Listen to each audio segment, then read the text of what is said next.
Hello mga sisiwaps, nanay nyo rin ba isang marites kagaya ng nanay ko? Tara samahan nyo ako. Kainan na! Kainan na! Nagugutom na ako. At dahil birthday nga ng pamangkin ko na to, naisip namin na mag-swimming na lang at doon na lang ganapin ang birthday niya. At nagluto nga lang dito si mama ng sisig na pinaka-favorite talaga namin sa lahat. At bumili nga rin po pala kami ng puto dyan. At andito nga po pala si Papa, alaga niya ang prinsesa namin.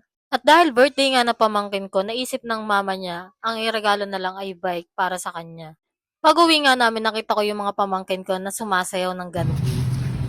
Sobi! Ako lang. Nasa din. Ako lang. Nasa din. What? Kaya mo yung Miko. Ako lang. Nasa din. Ako lang. Kaya mo yung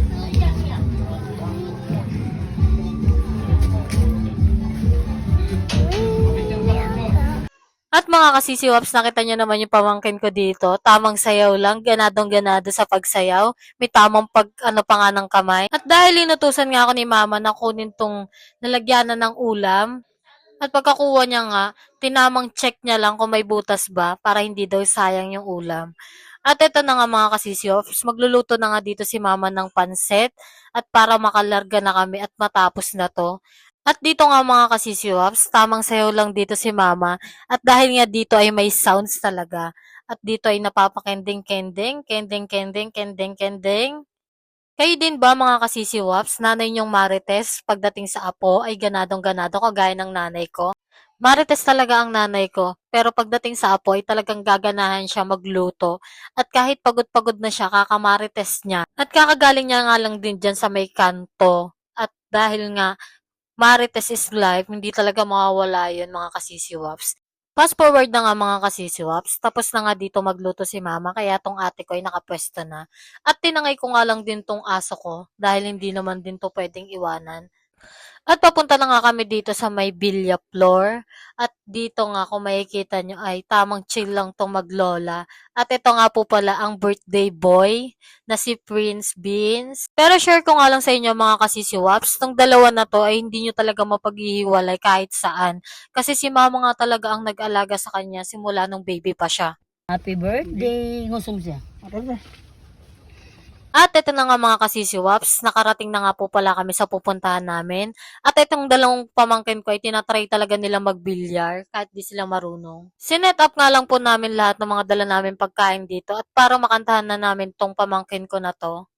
At dahil nga nasakto na kami lang ang tao dito sa may Villa Floor mga kasisiwaps, kaya kahit saan ka pumesto dito mga kasisiwaps ay ayos lang kasi wala kang kaagaw sa mga pool, kaya man dito sa may cottage. At dito nga mga kasisiwaps, tamang picture lang sila dito.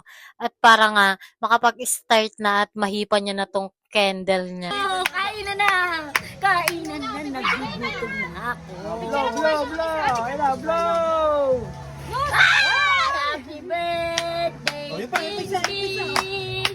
Happy Lapit siya, lakas, birthday, lapit. Prince Bean! Lapit ka, lapit ganun. Hindi ka! Kainan na! Kainan na! Ang Marites, birthday ng aking apo. Happy birthday. At ito na nga yung mga kaganapan mga kasisiwaps. Tamang kain na lang dito at dahil tapos na nga namin kantahan yung pamangkin ko. At dito nga mga kasisiwaps, nakikita nyo naman, tamang guna nga siya. At dahil ayaw niya na nga magpapigil dahil gustong gusto niya na talagang maligo at lumangoy-langoy dito. Bali, yung ate ko nga po pala mga kasisiwaps, inaya ko dito mag-slide kahit na nakakatakot dahil sobrang taas niya. At ito nga ay yung pinaglalagpakan mo ay sobrang lalim niyan mga kasisiwaps. Siyempre hindi naman pa pwedeng hindi natin itatry mga kasisiwaps. Kahit malalim yan ay lulusungin talaga natin yan. Nakita nyo naman mga kasisiwaps na sobrang layo talaga na nilagpakan ko dahil sobrang dulas ng aking short. Yung nanay nyo rin bang marites mga kasisiwaps ay mas gugusto yung pangalagaan ng kanyang mga apo kesa unahin kung ano ang chismis. So yun lang mga kasisiwaps, nanay nyong marites ay talagang masaya. Thank you, bye-bye!